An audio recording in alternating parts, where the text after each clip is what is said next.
أعوذ بالله من الشيطان الرجيم. بسم الله الرحمن الرحيم. الحمد لله حمدا يوافي نعمه ونعمه ويكافئ مزيدا. يا ربنا لك الحمد ولك الشكر كما ينبغي لجلال وجهك الكريم وعظيم سلطانك. اللهم صل على سيدنا محمد النبي الأمي وعلى آله وصحبه وسلم. اللهم أحسن عاقبتنا في الأمور كلها وأجرنا من خزي الدنيا وعذاب الآخرة. اللهم إنا نسألك رضاك والجنة ونعوذ بك من سخطك والنار. اللهم لا تسلط علينا بذنوبنا من لا يخافك ولا يرحمنا. اللهم إنك عفو كريم حليم تحب العفو فاعف عنا يا الله يا كريم.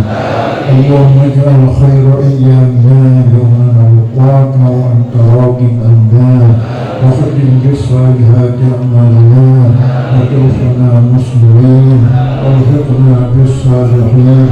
اللهم اغفر لنا ذنوبنا ذنوب والدينا وارحمهم كما ربيانا صغارا. لأجدادنا وجداتنا وقرباتنا وإخواننا وأخواتنا ولأزواجنا وأولادنا ولجميع المسلمين والمسلمات والمؤمنين والمؤمنات والأحياء والأموات برحمتك يا أرحم الراحمين. اللهم اجعلنا من أهل السنة والجماعة ولا تجعلنا من أهل البدعة والضلالة. اللهم اجعلنا من أهل السنة والجماعة ولا تجعلنا من أهل البدعة والضلالة. اللهم اجعلنا من أهل السنة والجماعة ولا تجعلنا من أهل البدعة والضلالة. اللهم افتح لنا أبواب الخير وأبواب البركات وأبواب النعمة وأبواب الرحمة وأبواب الرزق وأبواب السلامة وأبواب الصحة وأبواب القوة وأبواب العافية وأبواب الجنة. اللهم آتنا من كل بلاء الدنيا وعذاب الآخرة. واصرفنا بحق القرآن العظيم، واصرفنا بحق القرآن العظيم، واصرفنا بحق القرآن العظيم. ربنا ظلمنا أنفسنا وإن لم تغفر لنا وترحمنا لنكونن من الخاسرين. ربنا لا تؤاخذنا إن نسينا أو أخطأنا. ربنا ولا تحمل علينا إصرا كما حملته على الذين من قبلنا. ربنا ولا تحملنا ما لا طاقة لنا به. واعف عنا واغفر لنا وارحمنا.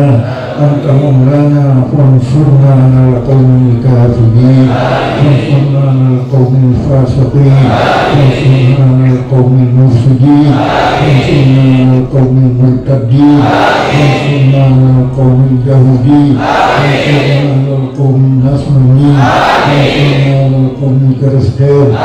ربنا تقبل منا دعاءنا إنك أنت السميع العليم، وتب علينا يا مولانا إنك أنت التواب الرحيم، وتب علينا إنك أنت الجواد الكريم، وعافنا يا مولانا من كل بلاء يا عظيم. وصلى الله وسلم على سيدنا محمد وعلى آله وصحبه أجمعين. سبحان ربك رب العزة عما يصفون وسلام على المرسلين والحمد لله رب العالمين. إلى حضرة النبي صلى الله عليه وسلم وآله وصحبه أجمعين وكافة الأنبياء والمرسلين وإلى أرواح ساداتنا أبي بكر وعمر وعثمان وعلي وإلى بقية الصحابة والقرابة والتابعين وتابعي التابعين وتابعهم بإحسان إلى يوم الدين وإلى أرواح أولياء الله الصالحين في مشارق الأرض ومغاربها بحرها وبحرها حيث كانوا كان كائن منهم فيك يا رب العالمين. وصلى الله على سيدنا محمد وعلى آله وصحبه أجمعين. سبحان ربك رب العزة عما يصفون وسلام على المرسلين والحمد لله رب العالمين. الفاتحة. ورحمة الله.